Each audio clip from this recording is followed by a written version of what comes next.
puso. Ano talaga yung part po talaga na parang, kasi dati po, 20 lang. Ito, nanonood po sa amin pag nagpo-perform kami. Kami kasi parang basking type dati, na parang, So, pinaka-weird na performance nyo. Gilid ng mall, gano'n.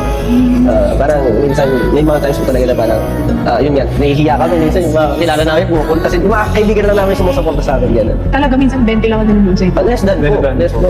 parang may nanonood sa amin at nakikita po namin nag-enjoy sila. Talagang ginaganaan po kami. Kasi kahit ito, kasi may sigaw, bro, parang maano ka talaga, ma-uplift ka talaga na nalalost track na po kami sa oras talaga. Kasi parang araw-araw training po kami, kahit Saturday, minsan Sunday, nag-training po kami. Tapos kami lagi magkakasama, so parang natutulog kami sa sahig, hindi wala kami makain, tapos nag-aang para makakaroon ng pumasahe papunta ng training, ganyan.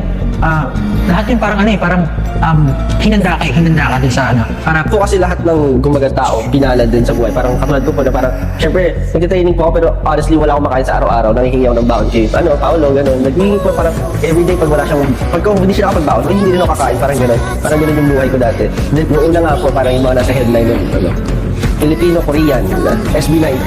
Pero nung nag-billboard po kami, proud to be Filipino.